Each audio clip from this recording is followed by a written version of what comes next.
Halo guys, ya ini hari kedua, ini hari kedua ya dari kemarin aku setelah turun turun gunung dari ngebangun program, jadi aku keluar turun ya, turun dari gunung, mencoba mengkalibrasi ya, aku punya program yang sekarang, pola pikir yang jelas berbeda, cara pendekatan yang berbeda dengan tujuanku awal dari beberapa bulan yang lalu aku merubah pola pikir, bagaimana aku menyikapi kondisi apapun ya.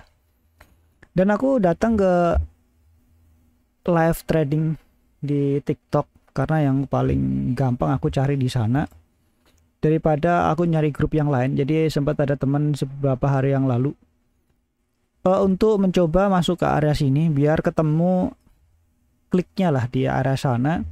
Mungkin ada yang sepaham dan bisa kayak kolaborasi mengenai aku punya program.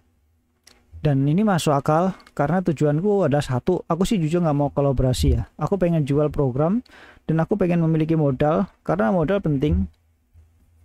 Eh, karena semakin kuat modal, kita lebih mudah untuk manajemen dari sisi resikonya ya. Jadi semakin banyak itu semakin mudah karena aku orang yang selalu disiplin gitu. Jadi penekanan yang aku punya program dan aku sendiri itu orang disiplin. Kalau sebelum bisa melakukan A nggak pernah bisa melakukan B, itu aja. Jadi A harus diselesaikan dulu. Kalau A nyampe nggak pernah selesai, B juga nggak akan kesampaian. Itu udah nggak bisa dinego lagi. Oke, singkat ceritanya, jadi aku udah banyak banget ini aku nonton dari kemarin. Jadi aku senggang pulang ngurir, jadi tiduran capek ya kan. Sembari ngeliat scroll sembari aku pantau market, banyak kali orang yang live trading dengan analisis kayak gini nih, teknik 100% profit yang nggak ada tandingannya gitu, kayak pakai clickbait dan yang lain. Aku sih nggak tahu ya, aku ngelihat CC ini, aku ngelihat seperti diriku masa lalu. Dia mencoba melakukan garis-garis gitu loh, apa sih namanya, aku sih nggak pernah garis-garis, kayaknya sih pernah kali garis, tapi aku nggak pernah cocok dengan metode itu. Kayak garis ini bakal naik atau turun dan yang lain-lain gitu, kecuali buat konten ya. Tapi dari realita aku bukan orang atau trader yang seperti itu. Aku orangnya lebih ke FOMO ya, aku adalah trader FOMO, orang yang selalu masuk ketika market bergerak bergerak tanpa arah, bergerak liar, dan nggak jelas aku sendiri itu sebenarnya market tuh mau kemana. Jadi aku nggak tahu itu market sebenarnya mau kemana. Oke, paham ya sampai sini ya. Tapi ketika di penggunaan program, menggunakan program ya detail, jadi ada banyak eh, teman-teman yang komen di YouTube yang paling simpel gini.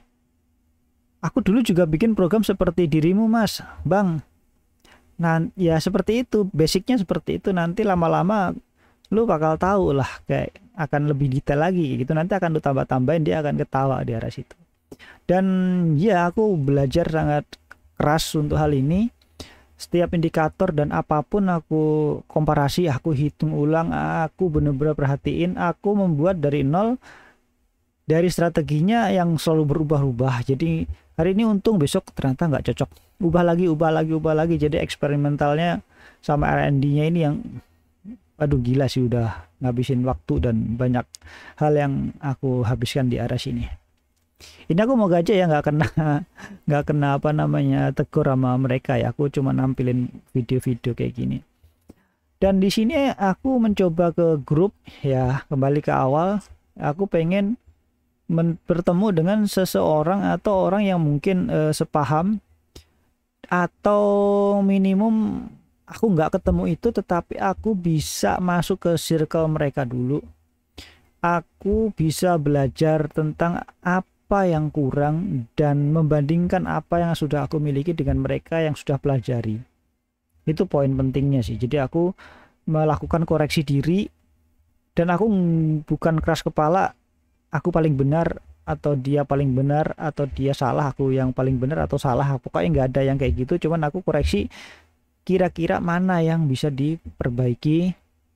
Dan aku juga jujur kesel aja, setiap masuk komen ya, itu dia mintanya langsung ke cek profil dulu, kasih buat copy dulu, nanti pertanyaannya dijawab. Terus ternyata ada beberapa yang dia pakai, ada tadi ketemu yang baru itu pakai program trading bot juga, cuman dia nggak seperti itu. Dia itu sewa license atau grup, dan dia memasarkan trading botnya itu beli. Jadi ada seri apa yang pro, basic, dan yang lain-lain, itu hanya programnya saja. Nanti ada pelatihannya, itu ada kayak komunitasnya seperti itu loh, tapi itu kita ngejualin program, dan itu nggak di Indonesia, jadi menggunakan Binance. Nah dari sisi Binance ini, aku jujurnya aku juga punya account di sana, udah lama sekali, tahun berapa ya, pokoknya masih Indodax VIP juga kali ya Binance. Aku udah verifikasi, waktu itu kan gonjang-ganjingnya seperti itu ya, waktu itu akan ditutup kan aku lari ke Binance. Akhirnya ada yang P2P juga, aku juga ada, karena memang hidupku di sana saat itu sebelum aku keluar, dan akhirnya seperti ini ya, karena aku mulai lagi dari minus. Dari sana aku merasa, aku komen-komen dong, komen-komen, pikirku aku itu sembari kayak apa ya namanya, pansos lah ya, pansos, mencoba menawarkan apa sistem yang lain, alternatif lain untuk melakukan trading itu. Dan pertanyaan ini nggak bisa dijawab hampir semuanya yang sedang melakukan trading di TikTok, hampir semuanya nggak bisa. Aku bisa pastikan kenapa, karena dia hanya pengguna. Lalu dijawabnya gitu masalahnya, aku hanya pengguna bang, kalau untuk technical detailnya, caranya ini kan situ kan programmingnya, dan kita punya tim sendiri mengenai itu, dan kita juga udah sewa, beli lisensi dan yang lain-lain kayak gitu. Jadi kita punya grouping dan yang lain gitu. Nah intinya dia itu sewa program juga, nggak tahu lisensinya berapa bulan atau berapa tahun, terus digunakan, terus dia bisa jual lagi gitu, kayak reseller lagi jadinya, kayak jatuhnya kayak gitu yang aku tangkap ya. Di sini kita tutup ya untuk kasus ini yang cocok dia pakai program. Lalu melihat mereka yang kayak jual signal, dia tuh menggunakan kayak garis-garis kayak gini. Aku sih nggak paham dia ngedapetin garis ini kayak gimana, karena apapun yang di garis ini adalah yang aku lihat ya sekarang ya. Ini aku nggak mau koreksi ke dulu, kalau dulu kan FOMO aku nggak ngerti juga itu masalah kayak gitu. Selama ada pergerakan naik ke atas rame-rame, aku beli aja udah gitu. Karena di Indonesia kan ada kelihatan tuh yang bawah itu beli banyak, makin yang beli banyak ikut beli aja udah gitu. Nah kalau sekarang kan kondisinya kan berbeda. Kayak gini nih, kita di mana ini, di sini. Nah kita bisa lihat di sini. Di sini kan ada nih resikonya nih, kayak gini kan nggak holding nih. Kita di Zora nih, liatin tuh. Di sini resistance kita bisa tentukan di 12 jam atau 24 jam, atau kalau aku ambilnya 12 jam karena aku nggak ambil long term ya, aku lebih ke middle ya atau ke short, lebih ke intraday lah, satu hari nggak panjang. Lalu kita lebih ke tadinya kan cuman pakai MA dah, MA atau SMA lah ya gitu. Lalu karena aku sangat belum bisa saat itu menaklukkan RSI sama yang lain, banyak indikator, akhirnya aku mempunyai kombinasi 3 indikator. Jadi indikator itu sebenarnya banyak banget, semuanya bagus-bagus, punya kelebihan dan kekurangan, punya fungsi yang kadang bertolak belakang antara indikator yang lain. Akhirnya dari sekian banyak indikator yang sudah aku cobain, ternyata aku tetap cocok di satu MA cross ya, MA cross, MA terus RSI 15, time frame 15, lalu stok hasik, ngomongnya gimana sih ya, stok 15 ya, bukan stok RSI. Jadi aku menggunakan ini RSI, lalu EMA ya, EMA ini aku pakai di 13 sama 15, lalu stok RSI stok ini time frame 15 ini aku menggunakan time frame 9 untuk yang time frame 15, lalu 1 jamnya pakai 533 933. Kalau RSI pakai 14 3 ya, nggak salah ya, aku nggak perhatiin standar, pokoknya RSI aku nggak ada ubah karena aku buat menselaraskan aja, karena aku menghitungnya seperti itu. Jadi aku buat nandai programnya itu. Karena kan programnya begini kan, kelihatan angkanya ini ya. Nah ini menjadi penting ketika aku melakukan entry. Karena aku mempunyai pola, aku ngebaca polanya, aku mendeteksi polanya, aku menandai polanya, dan aku belajar historis dari pola itu. Jadi aku nggak pakai garis ini bakal naik, bakal turun, enggak. Jadi kalau polanya di situ ke atas didukung dengan kayak ini volatilitasnya, kan ini ada kebiasaan nih.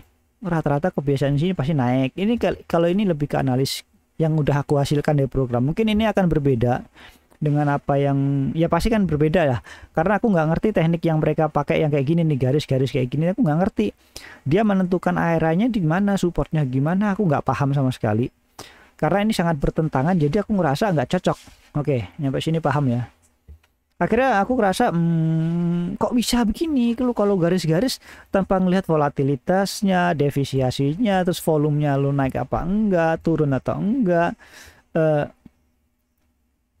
Bagaimana lu bisa menentukan ini kan ada yang nanya, bang gimana dong koin ABC misalkan DEF ini bakal bagaimana? Oh ini bagus ini time frame 15-nya hancur, time frame 1 harinya hancur, tapi 1 minggunya bagus ini, udah beli aja ini, kalau aku mau beli aja nih, time frame-nya bagus, padahal tuh ada indikasi turun. Nah turunnya ini kan kita nggak pernah manfaatkan. Nah ini polanya beda kan, dia bisa jadi pegangnya long term dan aku short term. Aku ngeliat profitable yang di area kecil, mungkin dia ngelihatnya lebih ke time frame satu hari lebih ya bagus, tapi kan 1 hari turun itu bisa sampai 10% gitu, dan yang lain-lain mungkin area situ ya, keputusan masing-masing ya. Aku nggak cocok jadinya. Kenapa bisa menentukan market ini naik apa turun hanya dengan melakukan pola chart, pola candlesticknya gitu kan, tanpa didukung indikator yang lain. Nah volume dan defisiasi apa volatilitas ini yang menentukan sebenarnya bisa hidup atau enggak, apalagi stok. Nah ini bisa dikonfirm di sini, volume dan volatilitasnya bagus, stoknya bagus, RSI biasanya akan mendukung kayak gini lah. RSI di 60, tapi stoknya ini ya, ini bisa di 70, 80, itu berarti pasti itu koin naik. Udah, kita udah tutup mata di area volatilitasnya, gitu aja sih. Nah kenapa aku menggunakan volatilitasnya, karena aku di early lagi naik, bener-bener udah hancur, ada indikasi naik aku beli. Jadi belinya di bawah. Kalau misalkan nggak terlalu bawah, aku agak berani naik ya. Misalkan itu volatilitasnya bagus, aku naikin di area sini, area sini naikin, cuman di apa namanya stop loss apa loss thresholdnya, maksudnya batas kerugiannya aku naikin sampai 15%, karena dia turunnya bisa lebih dari situ, biasanya di atas 10% biasanya, nggak mungkin di 5%, karena aku ngambil di waktu pas yang duluan, cepet dulu, daripada aku nanti di bawah nggak dapet harganya kayak gitu loh. Jadi itu ada pertaruhan juga di arah sana kan gitu. Akhirnya ngerasa tapi dia berhasil gitu kan, dia berhasil, tapi kenapa dia mesti jualan VIP? VIP itu aku nggak ngerti, karena aku nggak ngedapetin area VIP itu mau gimana sih dalamnya itu. Apakah ada trik-trik khusus kah? Atau hanya yang di depan ini cuma sekedar pancingan kah yang mendapatkan? Kayak aku jadi bertanya kan, sebenarnya VIP ini di dalamnya apa? Mereka kenapa menjual namanya VIP ini tuh apa? Informasi apa yang ada di dalam sana? Ada grup apa? Apakah di sana ada grup hari ini kita akan bikin koin ini naik, kita fokus ke ini, ayo kita beli. Nah kayak di Indodax banyak kan yang spamming ya seperti itu kan, ayo ini koin ini bagus ini, ayo beli ini, sebelum ini kan dengan spam nyampah kayak gitulah. Apakah mereka bekerja seperti ini? Jadi aku ragu gitu, karena yang dia tunjukkan itu ini begini, tapi apakah di samping laptopnya atau monitornya itu dia punya data khusus buat analisis itu semua? Kita nggak tahu kan. Sepertinya itu nggak mungkin itu terjadi kalau kita cuma main garis-garis saja kan, karena nggak ada dukungan time frame yang lain kan, atau indikator yang lain, sorry. Aku jadi mulai bertanya-tanya di situ, tapi semuanya itu ada duitnya. Kita mau dapetin info itu harus bayar dulu, harus join dulu. Yang nanti bilangnya gratis dan yang lain-lain, aku jadi beneran gratis apa enggak? Gratisnya itu seperti apa jadinya? Apakah bener-bener gratis itu kayak sekumpulan orang yang bilang gitu, oh ini bagus bagus bagus, kayak di pasar malam mungkin, atau jualan jamu, oh ini bagus banget, ini aku kemarin beli. Jadi ada dukungan yang lain, sebenarnya itu mereka teman-temannya dia juga gitu loh.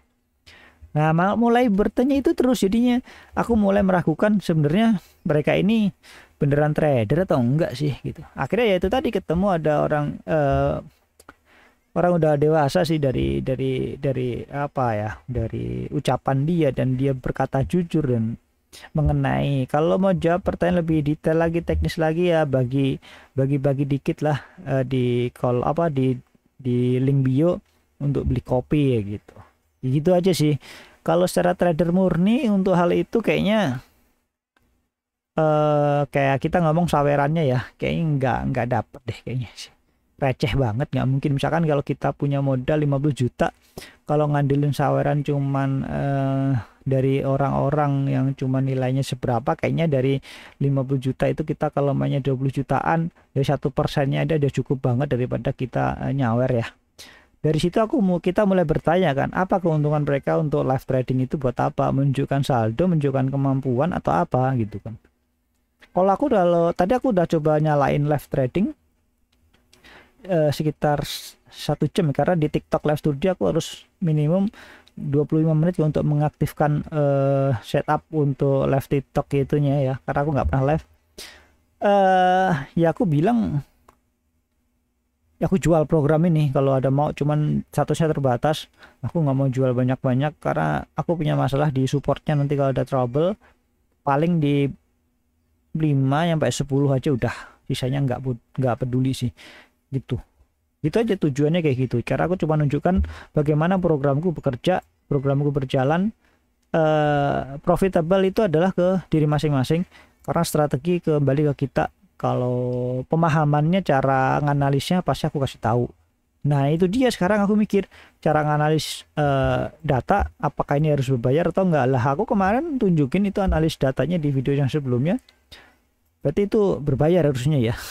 Tuh kayak gini nih, ini kayak gini nih, bagus tuh, ini pasti naik nih, tuh naik kayak gini doang tuh, gimana tuh kayak gini. Ya nggak masuk akal, gimana ceritanya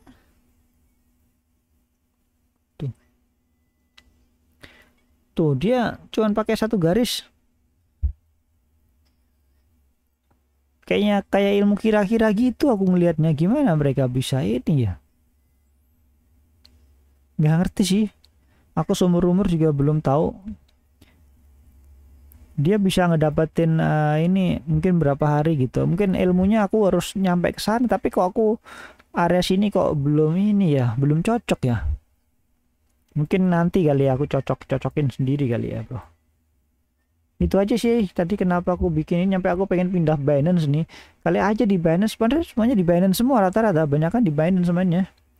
Di Binance mungkin di sana rame, cuman aku belum berani aja masuk ke area global. Kayaknya aku sendiri karena nggak kurang pede, terus koneksiku juga jelek banget, takutnya kena trap aja sering-sering dan mati di sana. Apalagi di Indak aja masih kena trap berapa kali kan kalau ngeliat di video sebelumnya.